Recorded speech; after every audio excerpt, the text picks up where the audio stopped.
to use any of these wallets and to control your private keys point blank period, you're going to have to get comfortable sending and receiving digital assets, right? So, transaction types.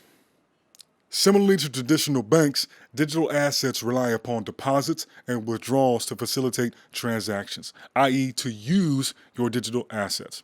Now, once you understand the mechanics and are comfortable with the transaction process, you'll be able to take full advantage of the existing products and services in the blockchain ecosystem.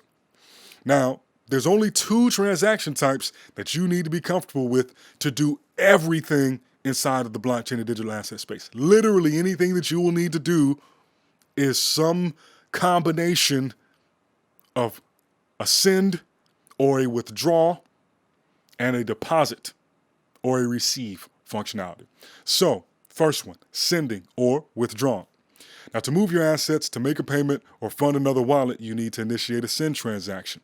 You must enter a recipient or a deposit address and then confirm or sign that withdrawal before the transaction process will begin. Now, on the flip side of that, if you want to receive or deposit funds, they must be funded by withdrawal from another wallet. So all you must do is select the receive function within the destination wallet to bring up your address. Then you insert this address into the recipient section of the wallet to fund, or the recipient wallet that is funding the deposit. Now, with all transactions, you're going to incur what is known as a fee. Now, these fees are typically paid in the native the native coin, the native asset of its respective blockchain. So if you make a Bitcoin transaction, the fee is paid in Bitcoin. If you're making a transaction on the Ethereum network, whether it is Ethereum or some other token, that fee must be paid in Ether. If you're transacting on the Polygon network, that fee must be paid in Matic.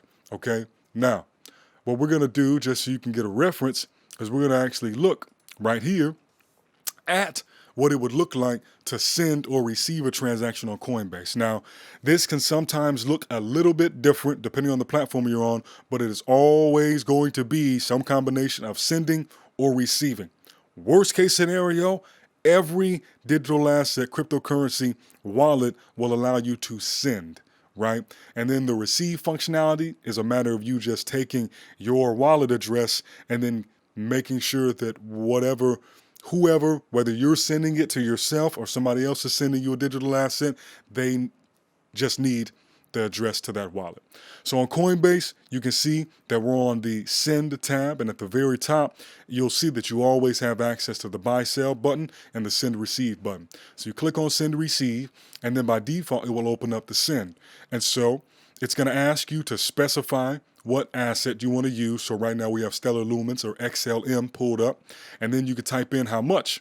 So we'll go ahead and we'll just say, damn it signed me out. Okay, sorry. We'll get logged back in.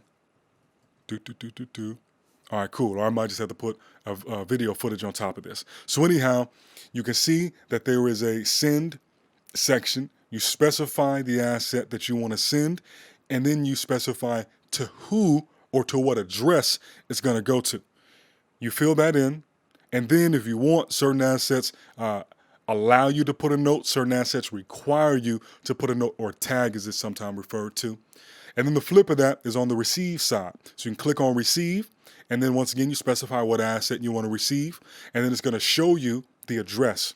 You take that address, and then let's say you were going to send it to yourself, whether it be from Coinbase to your MetaMask. Then you take the receive address. Let's say you wanted to send some funds from your MetaMask to your Coinbase. Then you would need to take the Coinbase receive address for that particular asset, and then you would put it in your MetaMask when you are sending the transaction. But what you will more likely be doing is sending it from Coinbase to your MetaMask, right? And in that instance, what you would need to do is go on MetaMask, copy your address, and then put that as the recipient on Coinbase when you send it. Now, the other thing to keep in mind with the fees is that The transaction time, the speed of it, is often dependent on the fee. So certain networks are designed or optimized to be more expeditious, to be quicker in terms of confirming that transaction. Something like XRP or the Matic token on the Polygon network, they are designed to settle very, very quickly. But something like Ethereum is more so optimized for security and as such has a trade-off on speed.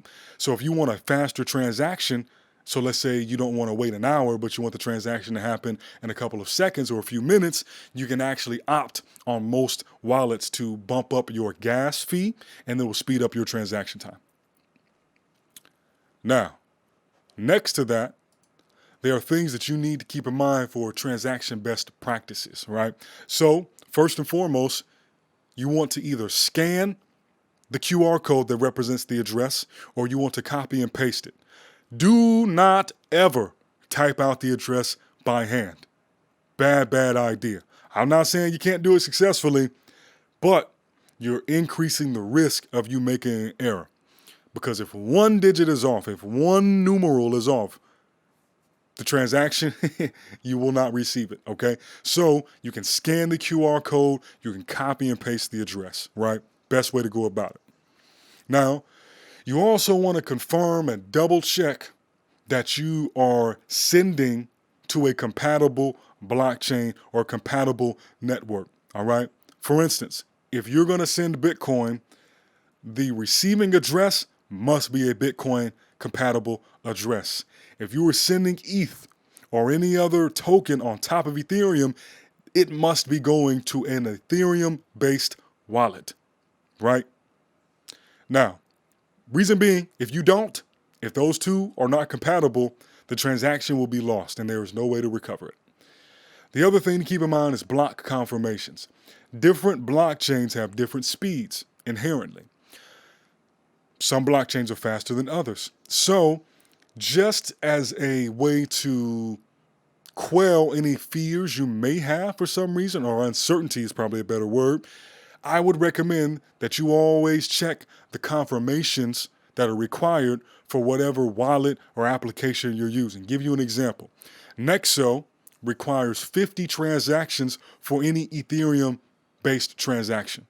It requires 6 confirmations for any Bitcoin-specific transaction, right?